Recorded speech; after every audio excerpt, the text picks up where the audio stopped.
Oscar Mbalkaïj, la qualité du son n'est pas très très bonne, mais est-ce que tu me reçois pour l'instant? Le président de la République, Félix Antoine Tshisekedi, depuis qu'il est arrivé à Washington, Oscar Mbal, est-ce que le président a eu d'autres activités? Est-ce qu'il y a des informations dans ce sens-là? Ou sinon, Giscard Koussema peut-il nous dire, est-ce que le président de la République a eu quelques échanges avec ses homologues ou d'autres personnalités du monde, soit américain ou de ceux qui sont venus à Washington dans le cadre de cet accord?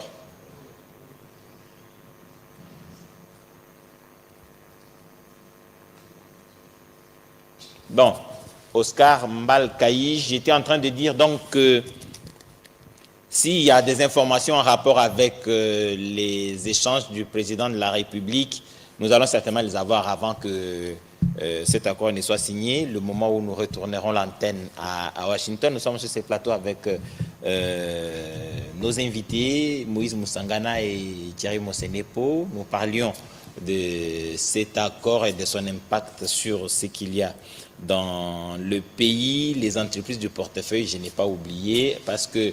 je croisais les doigts pour que vous puissiez oublier cette question. Justement, les entreprises du portefeuille ont la responsabilité de s'adapter à ce deal. Cela impose donc beaucoup d'efforts, d'adaptation en termes de ressources humaines, mais aussi en termes de ressources financières. Il faudrait répondre présent quand ces investissements américains viendront. Oui, j'étais en train de dire, mon cher Eddy, qu'en réalité, il y a un souci et un besoin que nos entreprises deviennent réellement compétitives. Parce que depuis la transformation, nous sommes devenus maintenant des entreprises commerciales, nous exerçons ex aequo avec les autres entreprises dans les mêmes secteurs. Par exemple, Kobil aujourd'hui est obligé de challenger, de trouver des clients au même titre que Total, au même titre que Engen, au même titre que toutes les autres entreprises de commercialisation des produits pétroliers. Donc, il faudrait, d'une part, que nos entreprises se concentrent et se disent que c'est une opportunité d'affaires qui va permettre à ce que nous puissions nous positionner pour gagner des marchés.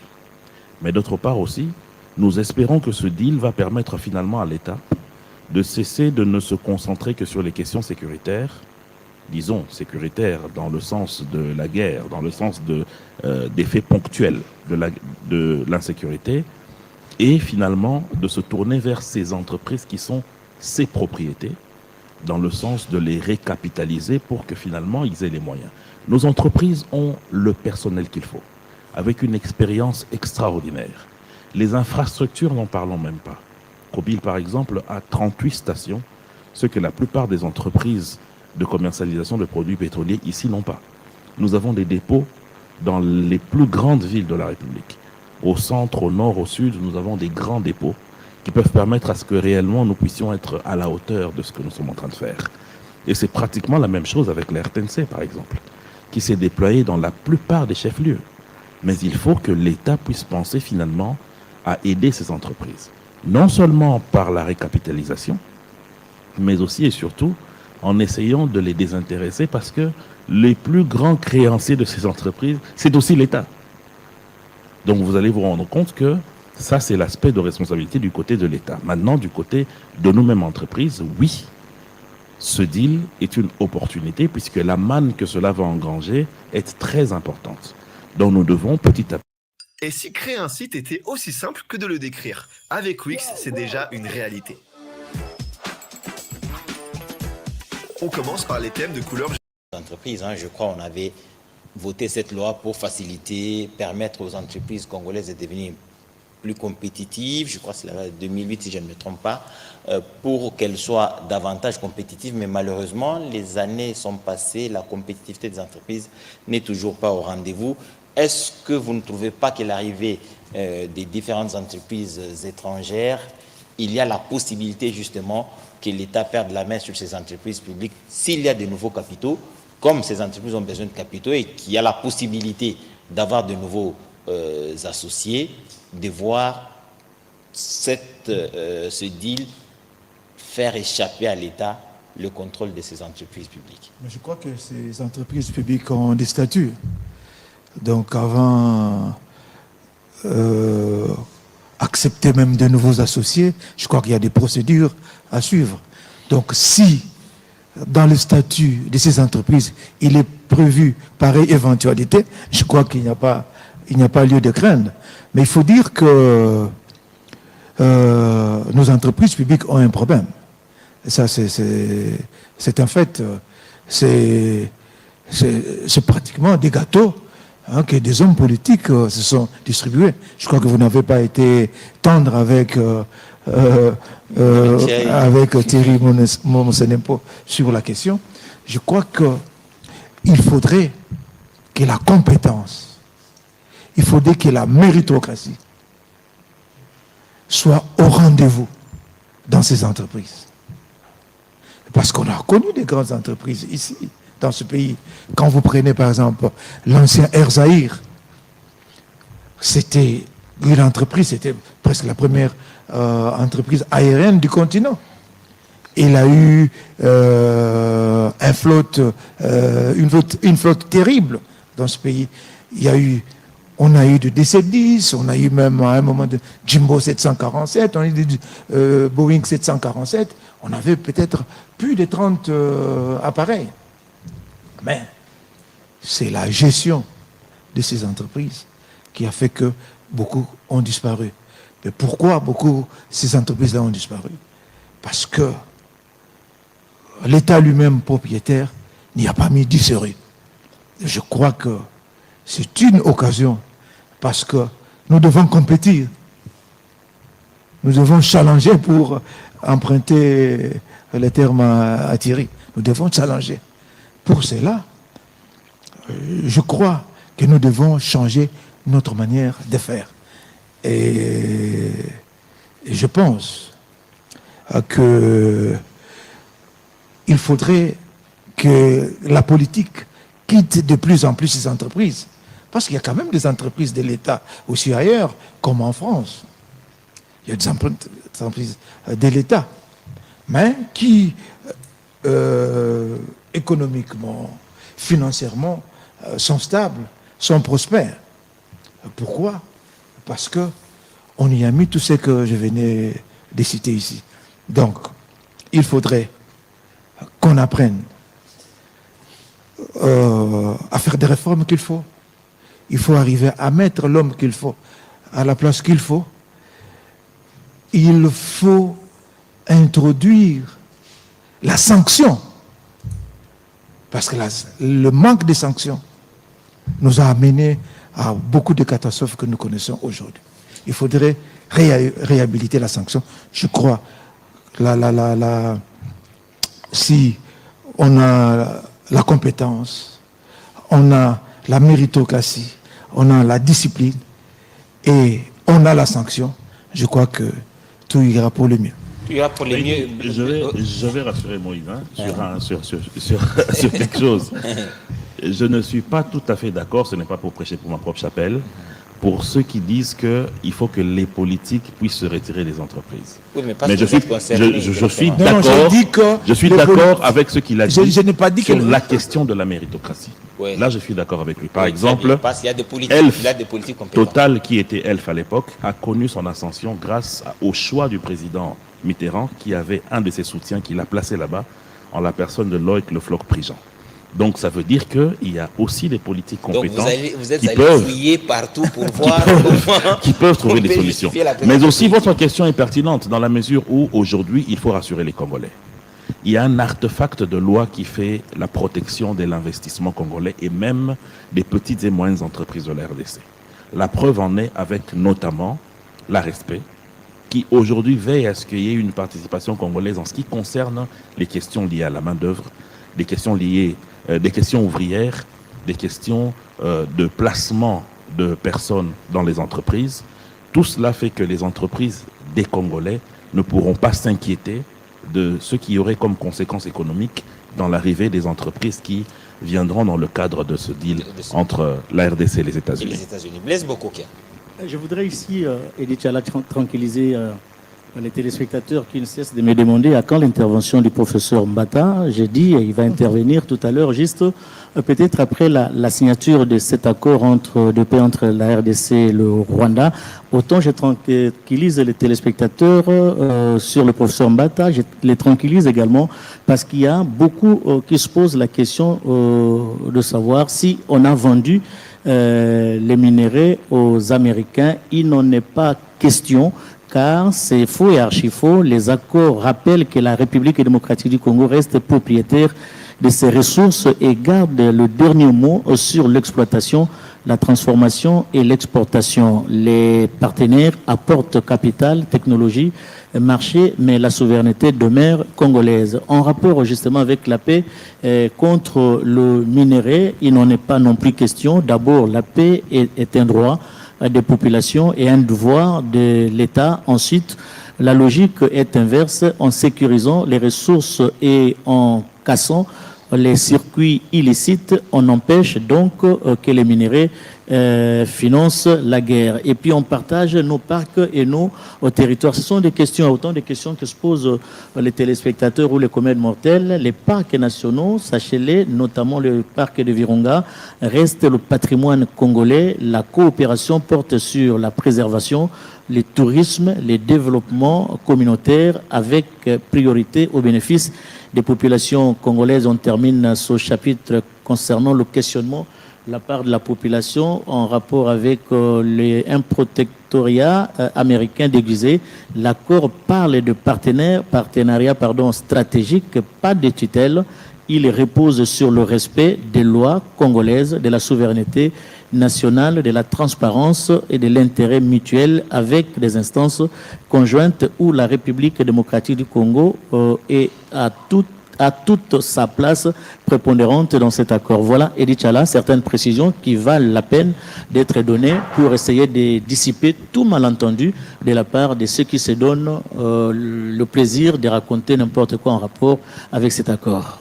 Bien entendu, Blaise Bokokia, il faudrait justement rassurer notre population parce que tout ce qui est fait, à Washington notamment, est fait pour le bien de la population congolaise. Le président de la République ne cesse de le répéter. Il engage la République, bien sûr, mais la République n'est pas sa propriété. Il travaille donc pour le bien de tous les Congolais et il est tout à fait normal que ces Congolais s'inquiètent quand ils n'ont pas les informations les bonnes sur le contenu, sur l'essentiel de ce qui va être fait dans le cadre de ce deal. Mais là, il faut interpeller l'élite congolaise. Il y a une dose politicienne qui fait que l'on désoriente le peuple de la RDC. Comment vous pouvez expliquer que des intellectuels de haut niveau qui aspirent à gérer la République prennent les informations qui sont visiblement très claires et les torturent et distillent dans la communauté des mauvaises informations avec l'idée de monter la population contre le pouvoir en place? Oui, je pense, Eddy, qu'au liminaire de cette émission, j'ai eu à vous dire exactement que lorsque vous avez un pays étranger qui arrive à vous agresser, il y a des proxys, il y a des espions, il y a des charançons dans le fruit qui sont utilisés par cette force négative extérieure pour avoir un travail à faire de manière interne. Aujourd'hui, par exemple, on entend des gens qui sont en train de dire que le président de la République aurait dû d'abord emmener cet accord au Parlement avant de pouvoir... Je pense que je parle même sous la lumière du grand professeur Mbata qui est constitutionnaliste. L'article 213 de la Constitution est clair. Ce qui donne même le pouvoir au président de la République d'agir comme il le fait pour ce qui est des traités et des accords internationaux. Et que d'ailleurs, si je dois questionner à ces gens-là, Pourquoi ils n'ont pas emmené leur science lorsqu'il a été signé l'accord entre la RDC et la MONUSCO en 2015? Où est-ce qu'ils étaient lorsqu'il y a eu la signature entre le M23 et la RDC à Nairobi en 2013? Où est-ce qu'ils étaient lorsqu'il y a eu l'accord cadre d'Addis Abeba en 2013? Où est-ce qu'ils étaient lorsqu'il y a eu le contrat chinois qui est parti ensuite au Parlement? Donc tous ces savants qui ne viennent naître que lorsqu'il faut aller à l'encontre de ce que veut le peuple par la vision du président de la République sont des ennemis de la nation. Il ne faut pas les appeler autrement. Et ce qui est encore important à relever aujourd'hui, c'est que cet accord est tellement structuré que c'est en train de couper l'herbe sous les pieds à Kagame, à telle enseigne que, aujourd'hui, au moment où je vous parle, depuis le territoire rwandais, l'armée, les RDF ont bombardé notre territoire. Cette information qui est confirmée est aujourd'hui en train de démontrer réellement que ce régime sanguinaire de Kigali est aux abois. Et que donc, ceux qui aujourd'hui sont comme proxy de ce pouvoir négatif ici dans notre pays sont justement ceux et celles qui sont en train de vouloir désorienter la population par rapport à un élément important, qui est la paix, qui est la sécurité. Parce que nous avons une population résiliente. Cette population qui sait se lever tôt et se battre n'a besoin que de la paix pour aller de l'avant. Nous avons besoin de la paix pour aller de l'avant. Washington, ça s'apprête. On va voir d'un moment à l'autre quand on nous fera signe. Juste une question à M. Thierry. Oui, vas-y. Pourquoi l'accord de paix entre l'RDC et le Rwanda et le deal entre la RDC et les États-Unis font peur à une certaine opposition congolaise? Très bien, Blaise. Vous savez, il y a ce qu'on appelle des pêcheurs en eau trouble. C'est-à-dire des personnes qui n'ont pas de légitimité populaire, mais qui, à chaque fois, utilisent les événements politiques pour se retrouver dans les institutions de la République. Donc, le besoin de ces personnes, c'est d'avoir des cycles de guerre, des cycles de déstabilisation en République démocratique du Congo pour qu'ils puissent se positionner. Ce qui explique même que bon nombre d'entre ces personnes ont évité les élections qu'il y a eu en 2023. Parce que c'est des personnes qui sont habituées non seulement à chercher à manipuler les urnes pour ne pas recourir réellement à la légitimité que le peuple peut leur donner. Donc, ce deal est en train de taire une engeance qui a eu à évoluer pendant 30 ans sur le plan externe, mais aussi sur le plan interne.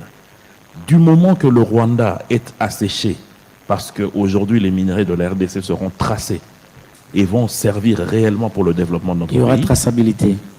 Il y aura une déstabilisation au Rwanda, il faut être sûr. Il y aura une stabilité chez nous. Et donc les pêcheurs en eau trouble n'auront plus de répondants. Parce que c'est des personnes qui ne sont là que pour exister via des salons politiques, via des conciliabules, et non vers des institutions fortes qui sont bien installées pour le développement du pays. Oui, je voudrais juste ajouter une petite chose à ce que Thierry vient de dire. Il y a une peur. Alors une peur immense qui habite tous ces affabulateurs. Pourquoi? Parce que la réussite de ces accords, ça va conforter le président de la République qui est en place. Effectivement. Voilà. Donc ça va diminuer les ambitions ou les velléités que les autres ont en perspective de 2028. Voilà ce que je peux dire. C'est ce qu'il faut ajouter justement, mais je me pose une question. Chaque fois qu'il y a ce genre de deal, chaque fois qu'il y a ce genre d'accord, on parle plus des politiques, on parle de la population, mais on fait très rarement cas au secteur privé et le monde des affaires.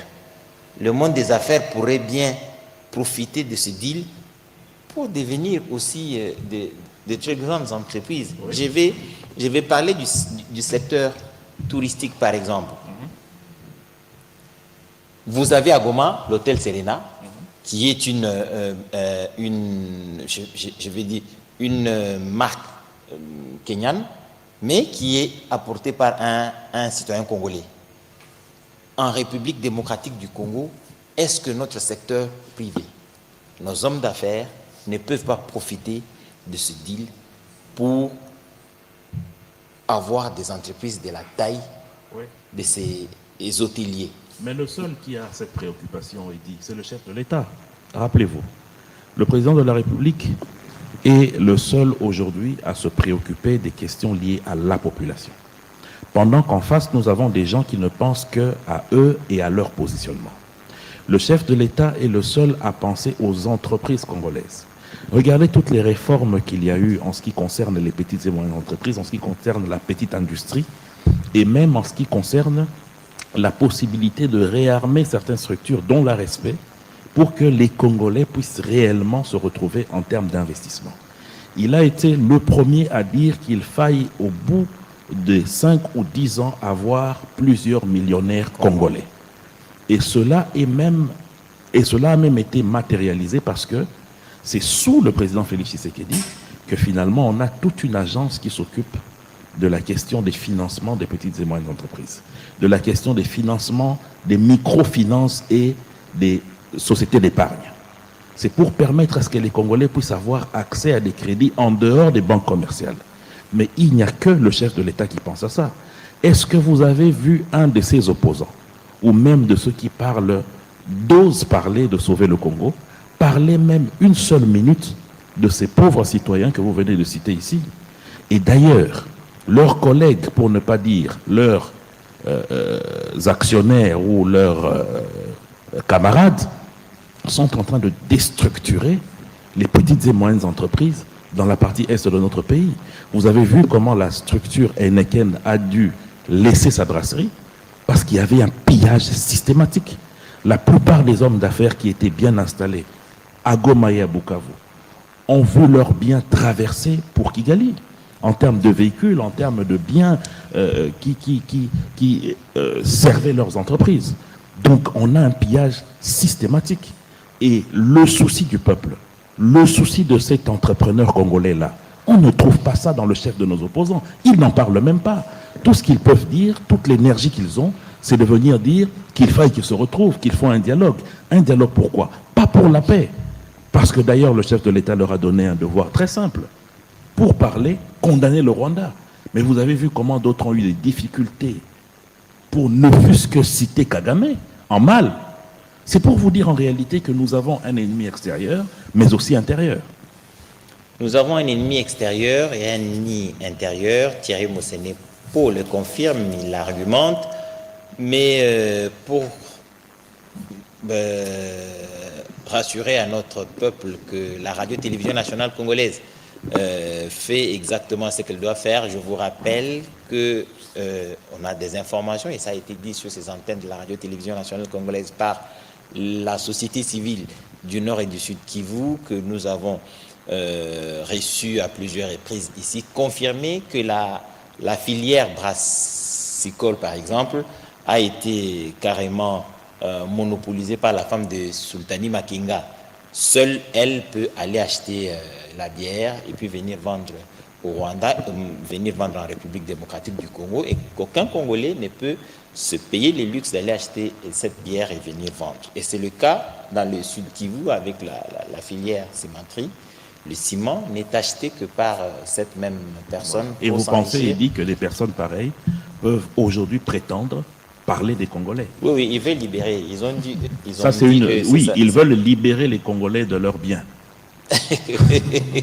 Voilà, Moïse Moussangala, on a parlé de politique, ça c'est sûr, on le dit depuis tout ce temps. Il faudrait que le secteur privé de la RDC profite de ce deal. Il faudrait que la FEC prenne ces opportunités. Mais apparemment, dans la délégation, nous n'avons pas toute la délégation qui est à Washington. Oscar Mbalkaïj nous a dit, non plutôt Giscard Kosema, qui est dans la salle des signatures, nous a dit que le président s'est fait accompagner de 25 personnalités. Je n'ai pas cru entendre parler des hommes d'affaires congolais, alors que pour ce deal, il fallait quand même penser à la représentation de la FEC. Oui, en principe, je crois que je l'ai dit tout au début, que ces deals, en réalité, ce sont les entreprises américaines qui vont travailler avec les entreprises congolaises, privées comme publiques. Donc, il faut avoir de l'ambition. On ne va pas aller prendre un homme d'affaires qui est assis bonnement chez lui. C'est pas moi en train de suivre Novelas pour lui dire que voilà. Il y a des opportunités. Parce que voilà, il y a des opportunités et comme ça. Non, il faut avoir des ambitions. Et aujourd'hui même, les affaires, c'est quoi? C'est l'intelligence. Elon Musk et comme ça, bien sûr, il est milliardaire. Mais c'est d'abord, ces milliards sont le produit de son intelligence. Donc, il crée des idées qui génèrent de l'argent. Donc, nous devons changer la perception des affaires aujourd'hui. Donc, on doit amener l'intelligence dans les affaires. Je crois que il faut aussi beaucoup de sensibilisation. Dans ce sens-là, il faut que la FEC se mette debout pour essayer de s'orienter vers cette voie. Donc, je crois que c'est dans ce sens-là que les hommes d'affaires aussi seront mobilisés et les hommes d'affaires demanderont aux gouvernants, faites-nous de la bonne politique, nous allons vous faire des bonnes affaires. De bonnes affaires. Mais il dit dans le même sens, il y a eu une conférence économique entre la RDC et les États-Unis il y a un mois. C'était dans le sens de ce deal. Il y a eu une centaine de structures congolaises qui se sont fait représenter aux États-Unis, ensemble avec les structures américaines, pour justement préparer ce qui est en train de se faire. Donc ça ne signifie pas, c'est pour vous confirmer le fait que la vision du président de la République, elle est globalisante. La vision est globalisante, mais il faudrait quand même que nous rappelions à nos téléspectateurs que ce n'est pas de bon cœur que le Rwanda est allé à Washington. Ça, on ne cessera jamais de le dire. Le désordre qui est entretenu dans l'Est de la République démocratique du Congo a beaucoup profité, continuera à profiter au Rwanda si nous y prenons garde. À titre illustratif, les hommes d'affaires de la partie Est de la République démocratique du Congo, notamment ceux du Sud et du Nord Kivu, connaissent cette pratique au Rwanda où il y a plusieurs dépôts où ces hommes d'affaires viennent avec les importations venues d'ailleurs, ils entreposent là-bas et font passer ces marchandises en petite quantité en République démocratique du Congo pour ne pas payer la douane, et on paye les entrepôts au Rwanda, des entrepôts construits pour les entrepreneurs de la République démocratique du Congo, et je pense que tous ces avantages vont être remis en question avec ce deal et de l'ordre qui va naître avec la paix qui va s'installer, l'autorité de l'État évoquée tout à l'heure par Moïse Moussangana, qui va permettre ainsi à l'État d'avoir le contrôle, un total contrôle en réalité, de son territoire, de tout ce qui va avec. Blaise Bokokia.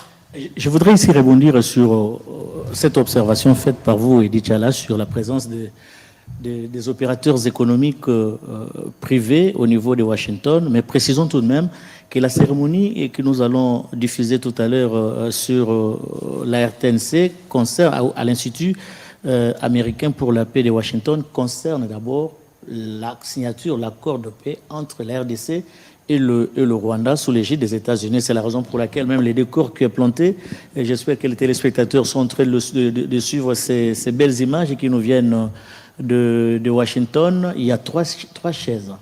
Il y a la chaise qui sera occupée par le président américain, certainement qui sera au milieu. Il y a une chaise pour le président congolais, certainement qui sera à droite du président américain, et la chaise du président rwandais Paul Kagame. Donc, au niveau du deal États-Unis et la République démocratique du Congo, je pense qu'il doit y avoir ne serait-ce que quelques membres de la FEC qui ont fait le déplacement de Washington pour vivre cet événement, mais qu'à cela ne tienne, ainsi n'ont pas fait le déplacement. Au retour des gouvernants congolais au niveau de Kinshasa et avec l'arrivée des opérateurs économiques ou des investisseurs américains, certainement qui vont entrer en contact avec la partie congolaise, parce que de toutes les façons, ils sont appelés à travailler en synergie et en étroite collaboration.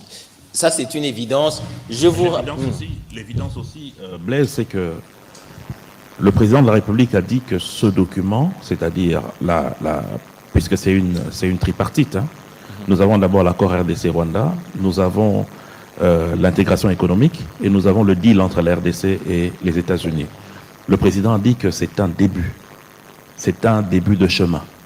Ce qui veut dire que l'accord est d'abord ce début-là, ensuite les autres étapes vont suivre, notamment les contacts bilatéraux entre les mondes des affaires des deux pays. Là, je vois les chefs d'État qui sont entrés. Voilà, donc nous estimons que, en tout cas, avec vous, chers téléspectateurs, nous suivons avec vous en direct depuis les États-Unis d'Amérique, à Washington, d'ici précisément, où cet accord signé le 27 juin dernier va être entériné par les deux chefs d'État. Et je crois que c'est le président Donald Trump sur vos écrans. Et je pense que nous allons repartir à Washington si nous n'avons pas d'objection de notre réalisateur. Nous allons aller à Washington pour suivre ces prises de parole. On nous a rappelé par Giscard Kosema que le président Donald Trump parlera. Il sera suivi de Paul Kagame et le président de la République, Félix Antoine Tshisekedi Tshilombo, sera le dernier à s'exprimer. You will probably do better up here, but I'd love to have you say how you felt, because it is an amazing day. Great day for Africa, great day for the world, and for these two countries, and they have so much to be proud of. And I want to thank the leaders. I want to thank you very much. It means maybe more because we are here together for the first time ever in this building. Brand new, beautiful building. I don't want to tell you how much it costs because I hear it's a lot. Okay? They don't build inexpensively here. I want to thank you very much. I just want to thank you very much. Maybe more because we are here together for the first time ever in this building. Brand new, beautiful building. I don't want to tell you how much it costs because I hear it's a lot. Incredible setting. They don't build inexpensively here. But I just want to thank you very much. So please sit down, everybody. Celebrate the birth of the Prince of Peace. I want to thank everybody for being here. It's a momentous occasion. To sign a historic agreement that will end one of the longest running conflicts anywhere in the world, with far more than 10 million people killed. Today we commit to stopping decades of violence and bloodshed and to begin a new era of harmony and cooperation between the Democratic Republic of the Congo and Rwanda. I want to thank the two courageous leaders. They are courageous leaders. They really are courageous leaders, great people. President Tshisekedi of the Democratic Republic of the Congo and President Kagame of Rwanda. They are amazing people, and they had stories to tell me that were incredible. Really fascinating in so many different ways. Sad and beautiful, both sad and beautiful, and today makes them beautiful. I've just held really fantastic meetings with both men and representatives of other countries where we discussed the importance of upholding this new agreement. Very detailed, powerful agreement. I also want to thank several foreign guests and dignitaries in attendance to celebrate this magnificent event, including the President of Angola. Please, would you stand? And so great to see you. Thank you. The President of Burundi. Thank you very much. Great to see you again.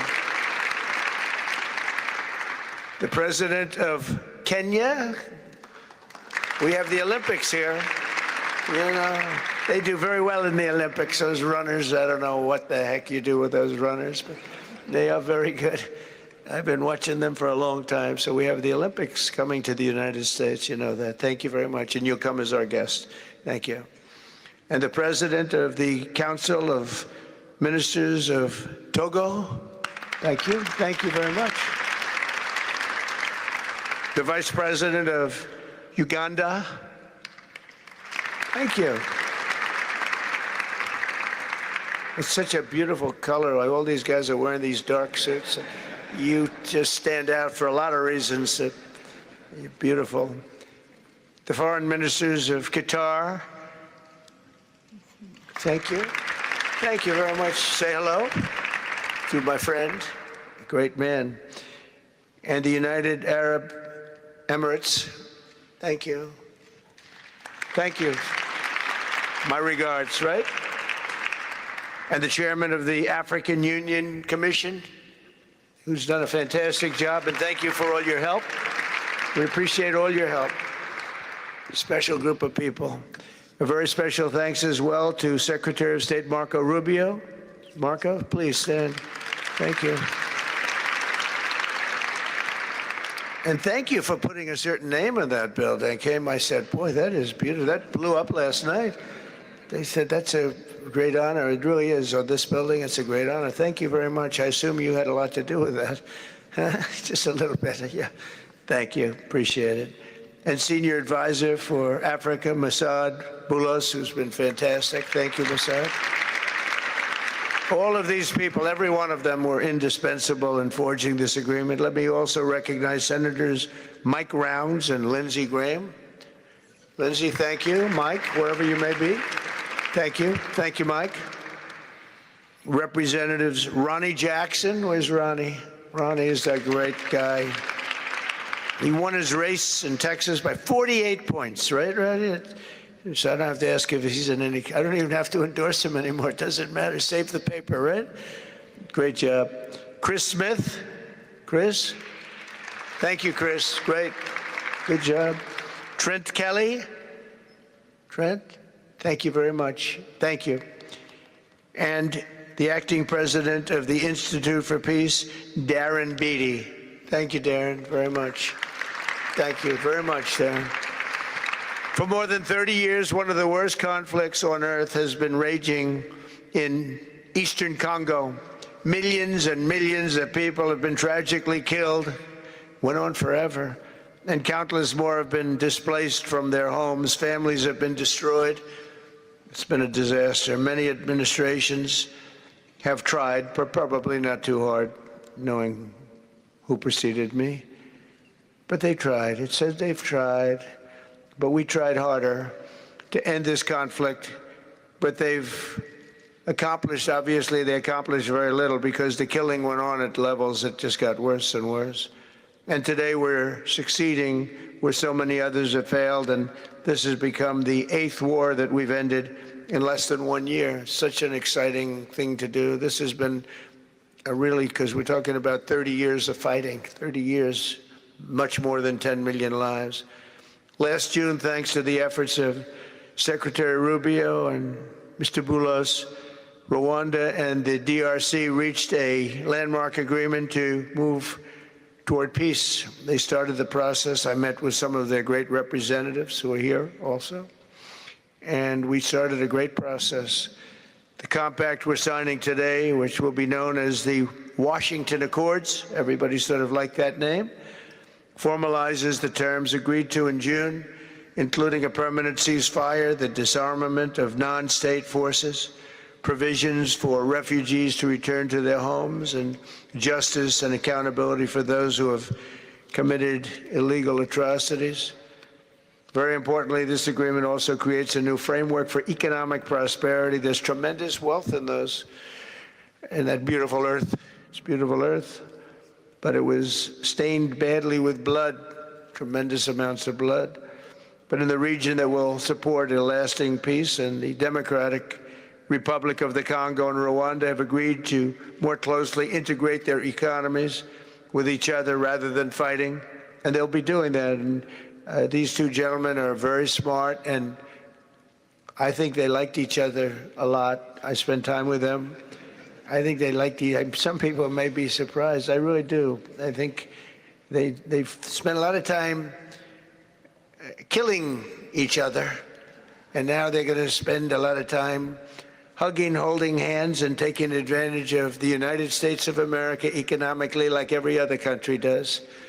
So they're going to do very well. But they do have some very valuable things. They're going to have a lot of money and a lot of success, and I think they're going to get along really well, so I hope so. Thank you very much. Look at them. Look at the way they love each other. Thank you. So I have a lot of confidence in both leaders. We'll keep these commitments. I know they're going to keep them and follow through on the agreement and create a much brighter future for the people of their countries and their heroes within their countries because of today. And this is a big story. And so much is being written and said. All of the newscasts have it at the top of the list. And they are heroes, and we want to keep it that way. Today, the United States is also signing our own bilateral agreements with the Congo and Rwanda that will unlock new opportunities for the United States to access critical minerals and provide economic benefits for everybody. And we'll be involved with sending some of our biggest and greatest companies over to the two countries. And we're going to take out some of the rare earth and take out some of the assets and pay, and everybody's going to make a lot of money. These are just two of the many new agreements related to mineral supplies that my administration has achieved this year, including with Australia, Japan, Kazakhstan, Malaysia, South Korea, and many other countries. With all of these agreements, we're forging new economic security partnerships that protect the interests of America and our friends and partners, and a core feature of my administration's national security strategy, a big part of which is the tariffs. We're taking in trillions of dollars in tariffs. Nobody's ever seen anything like it, and it's given us really great national security. We'll be paying down debt. We'll be making distributions to people. And we're really doing a job. It's amazing. I was with a gentleman, the future king of Saudi Arabia, and you've heard me say this a couple of times, but 2 months ago when I was over there, he said, and actually Qatar is represented today, and UAE is represented, and your leader said the exact same thing, different words, but the exact same thing, that 1 year ago, they thought our country was dead, and now our country is the hottest country anywhere in the world. We're the hottest country anywhere in the world. Nobody's ever seen anything like it. We have over $18 trillion, that's just in 10 months, pledged or being invested or pledged to be invested in the United States. Think of that, 18 trillion. The highest amount we've ever had is 1.5. Under the Biden administration, they did much less than 1 in 4 years. Think of that. So they did less than 1 trillion in 4 years. We have 18 trillion in 10 months. It's going to be much more than that, too. No other country in history has ever been close, no matter what country you pick. So I want to thank you again, everybody, for your great vision. And I want to thank the people, especially the people that we named. Some of the others that unfortunately we didn't name, we just couldn't do that. But for your vision and for your courage, because it's made it possible to begin healing old wounds and transcending past differences and creating a future where every child of God can live in dignity, prosperity, and peace. And these are two very good men, and they're two potentially very strong countries. I'd like to now invite President Kagame to come up and say a few words. It's Rwanda. And then, if I may, President of DRC, who really is doing a great job. These are two men that are doing a great job. And again, they are so respected because of what they're doing today and the mission that they've really, I think, accomplished. And we'll see how it all works out, but I think it's going to work out really great. They want to get on to other ways of living for their people, and they're great leaders. Thank you very much. Please, Mr. President, thank you. Thank you very much.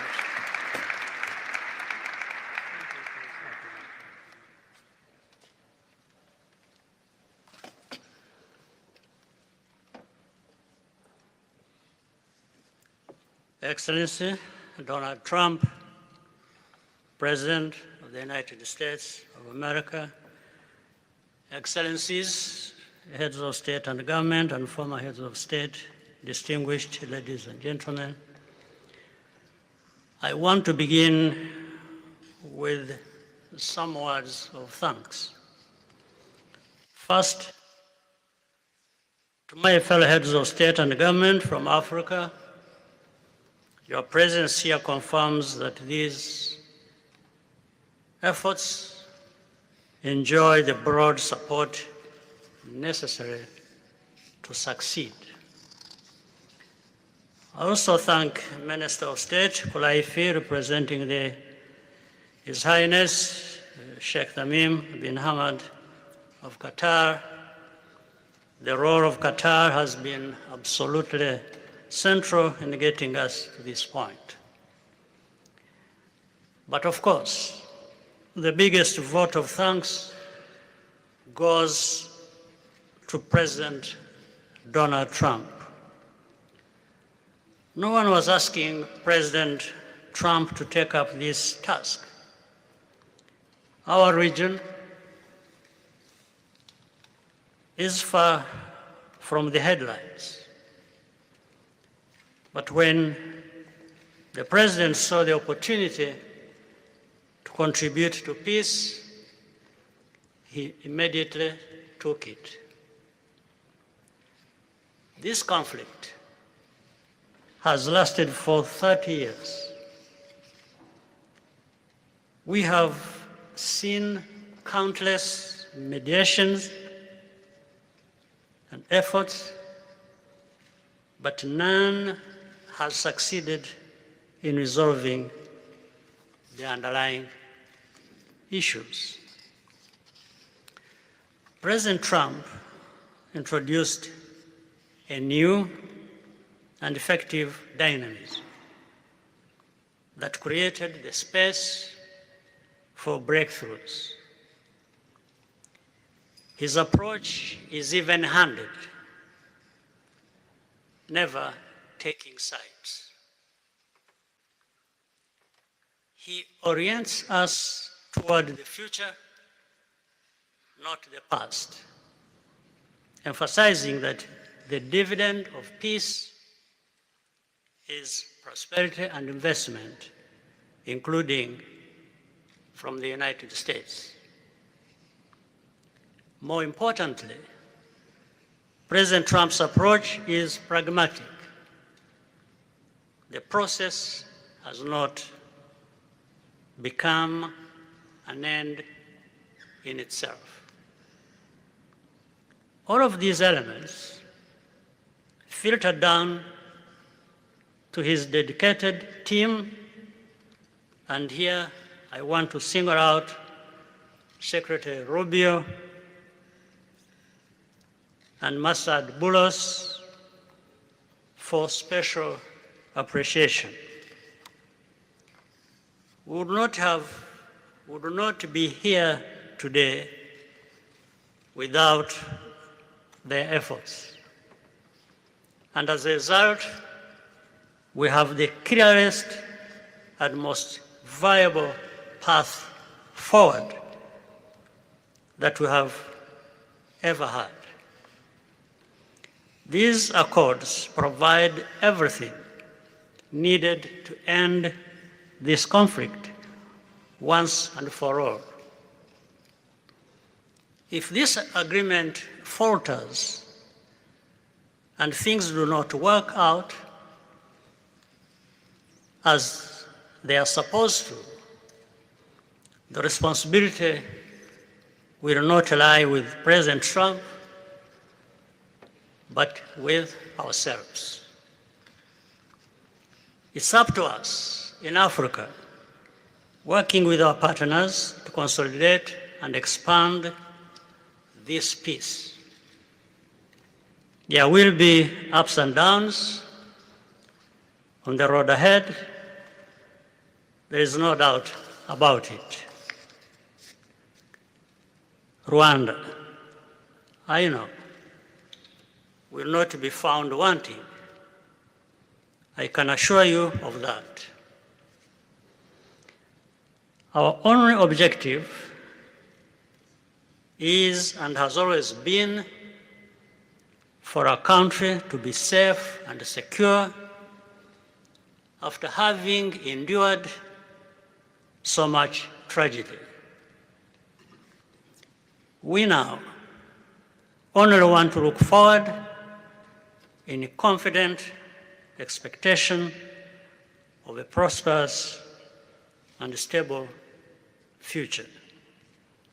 Mr. President, Excellencies, I thank you for your kind attention.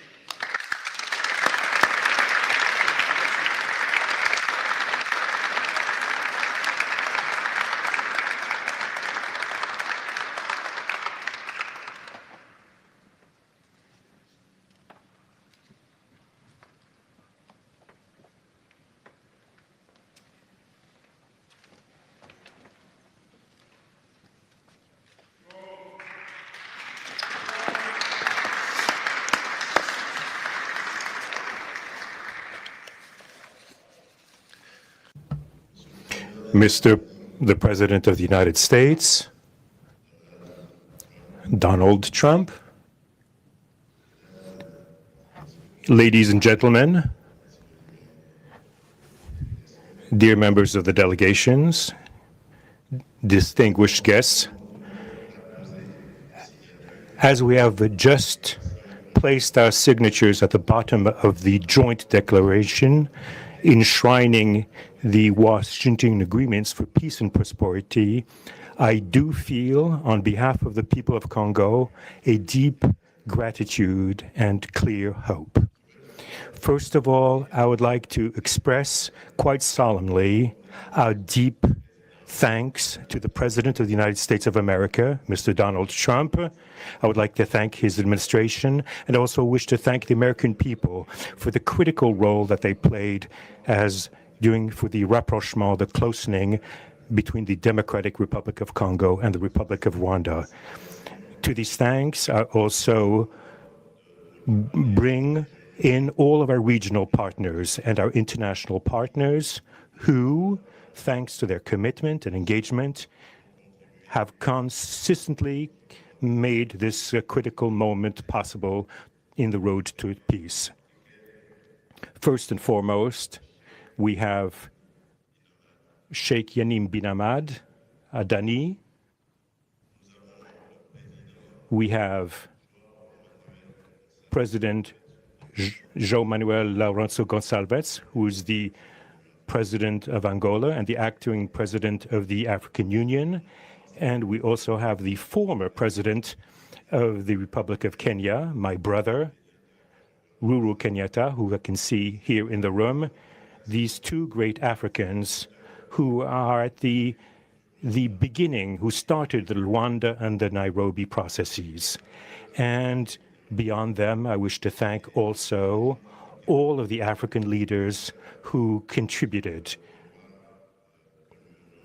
to help us in this struggle. And I do hope that we have, yes, reached the end. The Washington agreements are not yet another document. These represent a turning point. They bring together under a coherent architecture a declaration of principles of a peace agreement and also the regional economic integration framework to provide to the peoples of the region a new perspective, a new outlook, namely to finally overcome the cycle of violence, of forced displacements, of mistrust, defiance, in order to begin a new era of friendship, cooperation, and prosperity all shared together. For those involved, the Democratic Republic of Congo takes this solemn commitment to implement with complete sincerity all of our obligations that stem from this agreement. We will do this with seriousness, with rigorousness, and also the constant care for peace and the security of our populations, for the unity and the integrity of our territory. We do hope that thanks with the same seriousness that the Republic of Rwanda will also respect fully the letter and the spirit of the commitments made here in Washington. We are reaching out for a peaceful cooperation based on mutual respect, non-interference, and the joint struggle against the armed groups, the end of all support to negative forces, and the beginning of fair prosperity on behalf of our two populations. I do believe this day is the beginning of a new path. A demanding path, yes, indeed, quite difficult, but this is a path where peace will not just be a wish, an aspiration, but a turning point. The Democratic Republic of Congo will fully play its part with dignity, with consciousness and consistency, and with the support of our partners. We will remain watchful, vigilant, but not pessimistic. We'll be clear-eyed, but resolutely optimistic. These Washington agreements for peace and prosperity must be for our peoples a symbol of an irreversible commitment to turn the page of confrontations and to open a new era of cooperation and sustainable peace throughout the region. Thank you.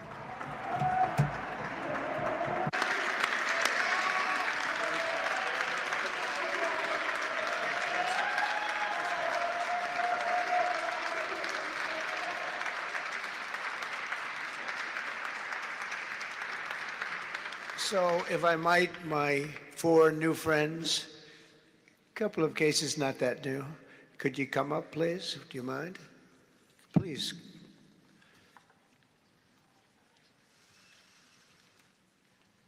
They represent so many and so well, so I just want to thank you very much. Good.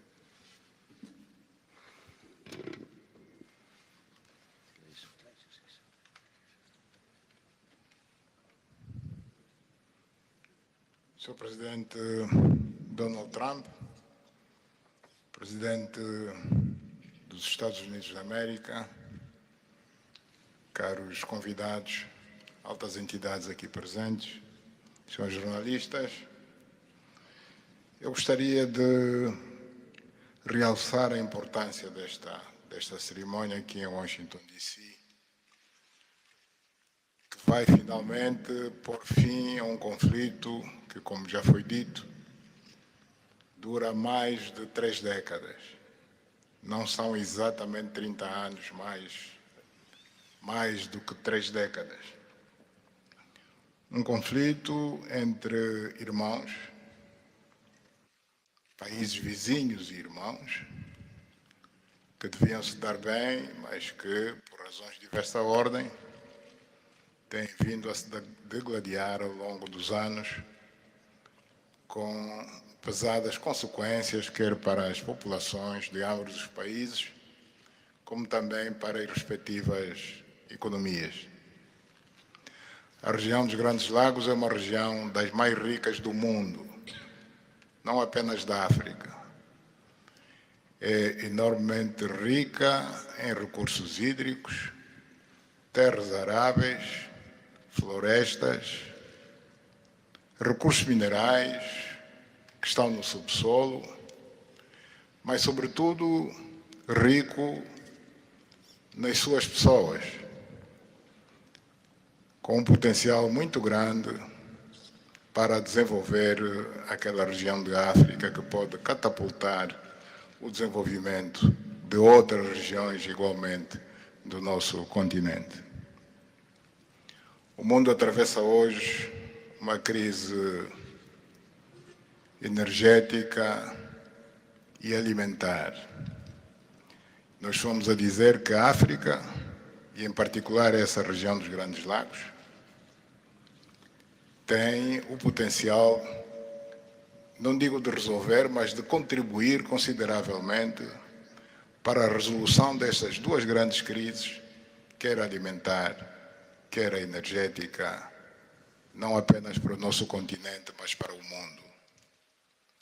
A grande barragem do Inga, adormecida há bastantes anos, pode contribuir enormemente para a eletrificação do continente e, consequentemente, para a sua industrialização. Em termos de agricultura, o facto de ter terras aráveis, um índice de chuvas bastante regular e abundante, pode-se desenvolver agricultura naquelas regiões para alimentar o continente.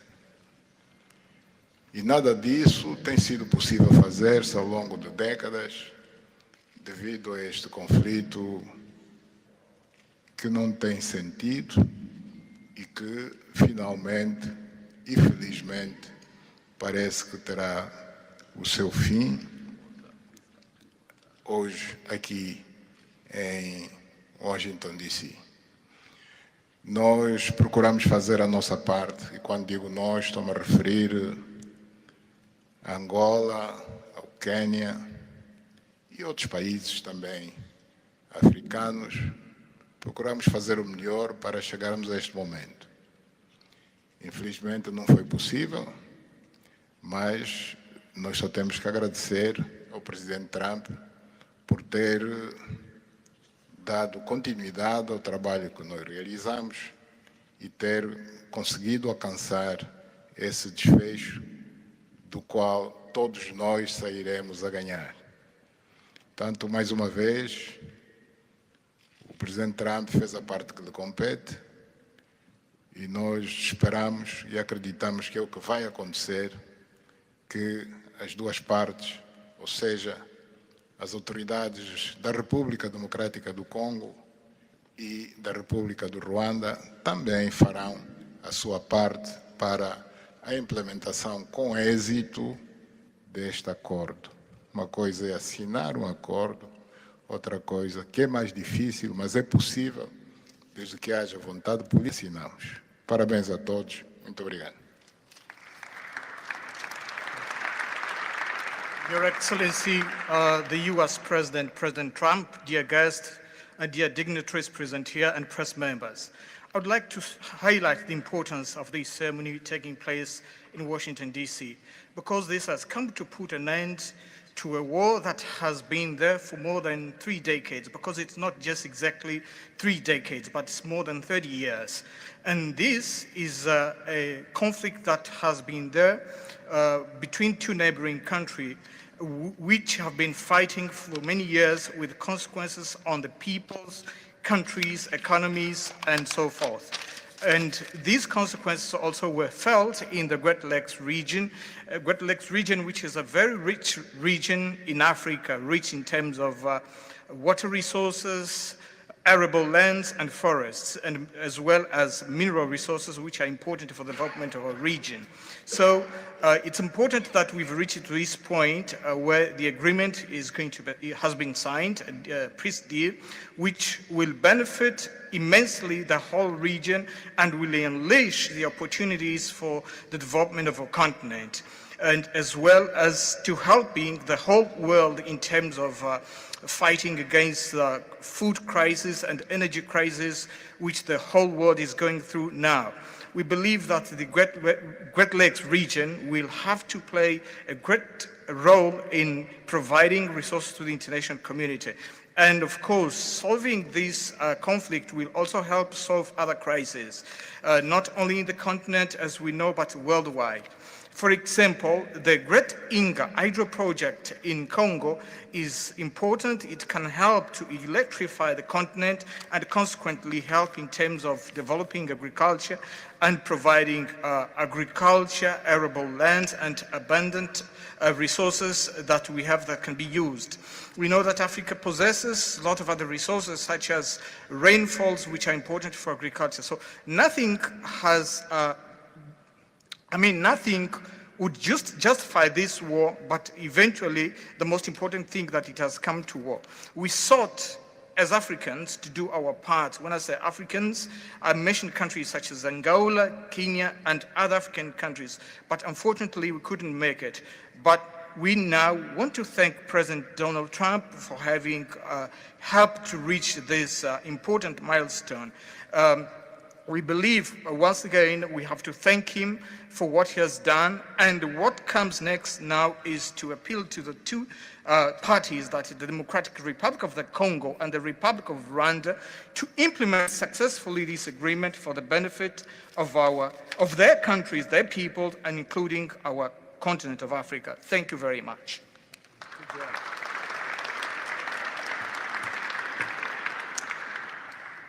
Your Excellency, President Trump,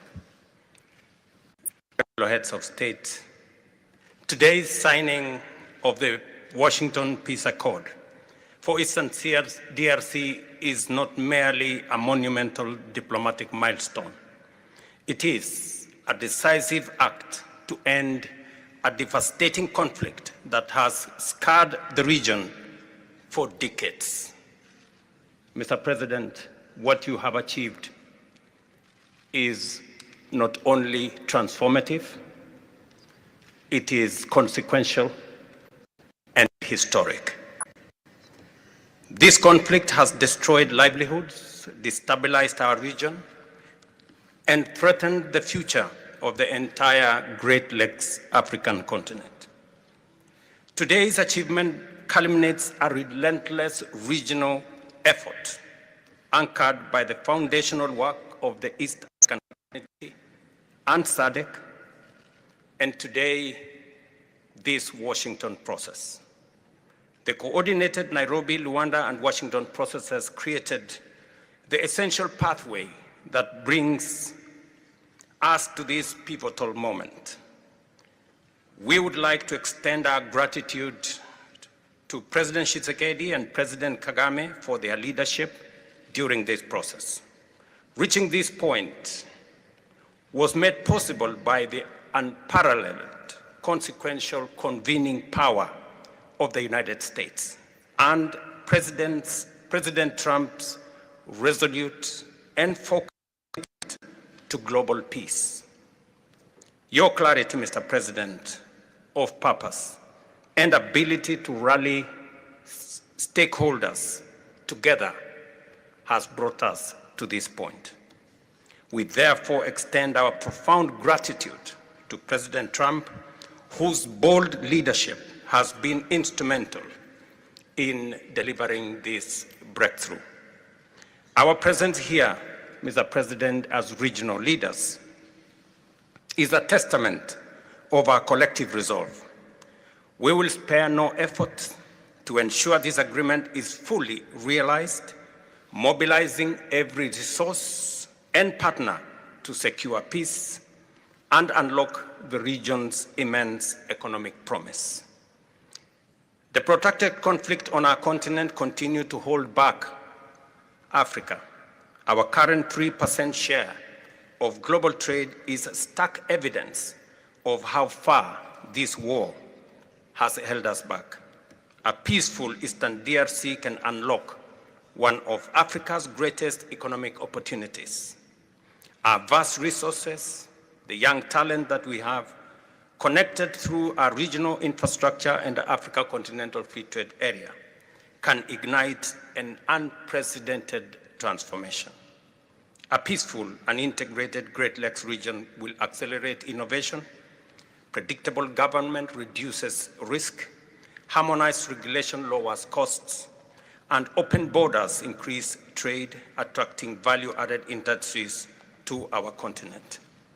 For too long, Africa has exported raw materials only to import refined products at great cost.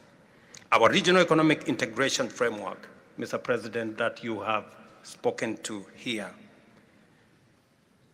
will build value chains in minerals, manufacturing, and agri-processing, creating jobs and creating wealth. The Great Lakes region stands at the threshold of a new era.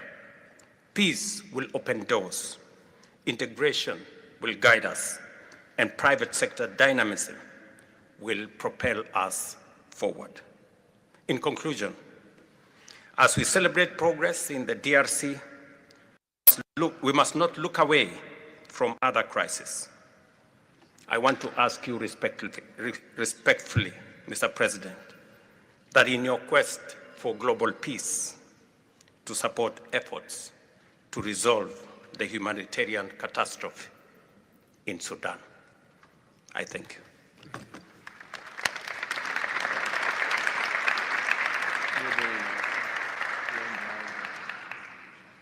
Excellence, le chef d'État et de gouvernement ici présent. Heads of state and government, Dear delegations, it is with great joy that I speak today before you in order. There is a time for and there's a time for despair and there's a time for hope. We are experiencing we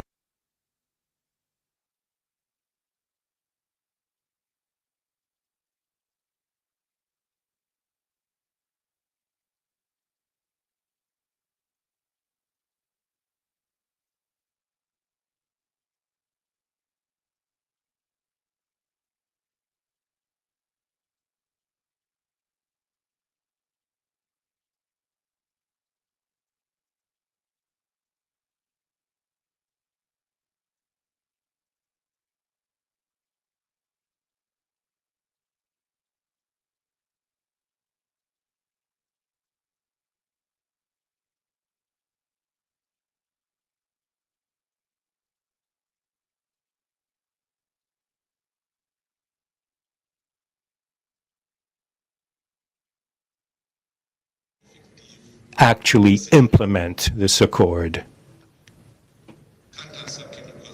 As far as we are concerned,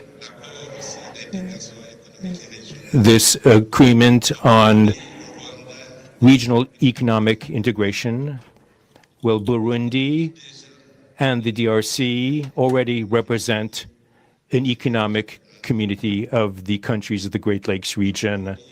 Burundi has a major role to play in order to indeed implement these existing cooperation agreements between the three states. We hope that together we'll be able to achieve a long-lasting peace and stability throughout the region. Thank you very much.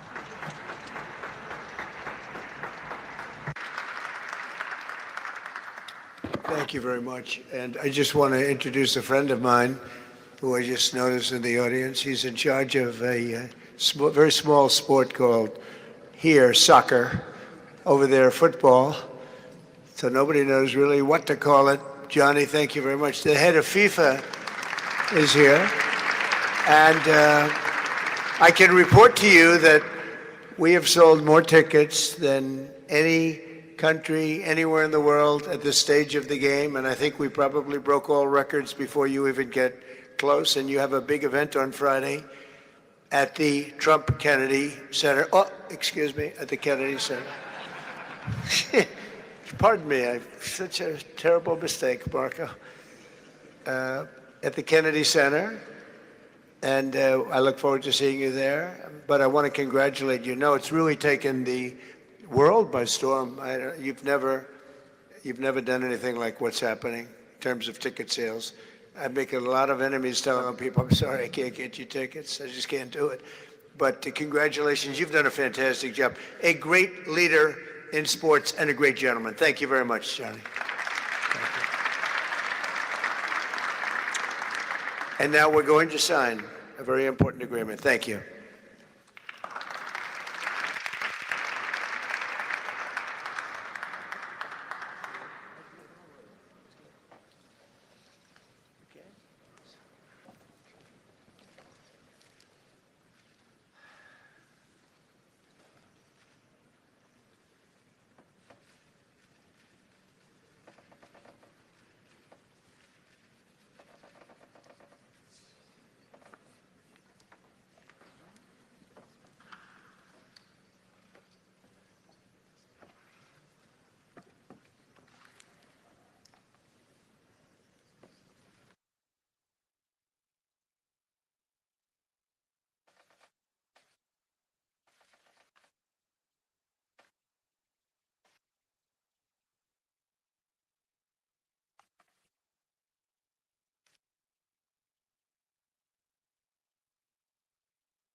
Go ahead. I know you and you're very friendly, so I'll take it.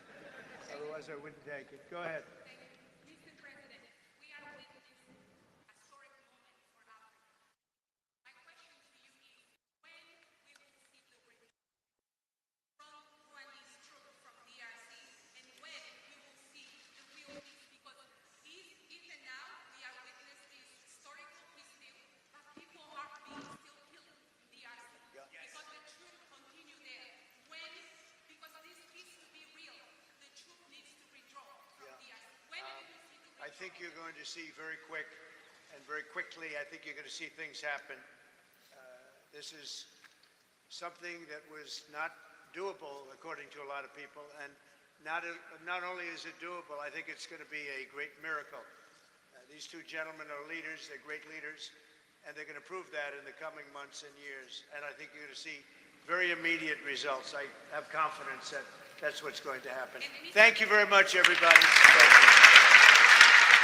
Thank you.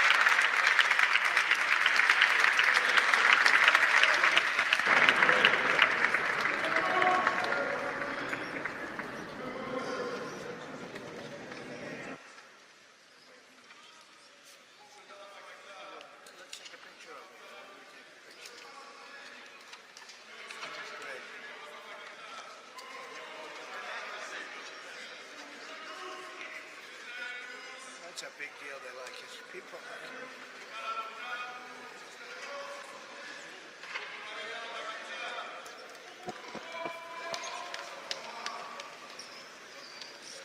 Thank you, everybody. Thank you. Thank you.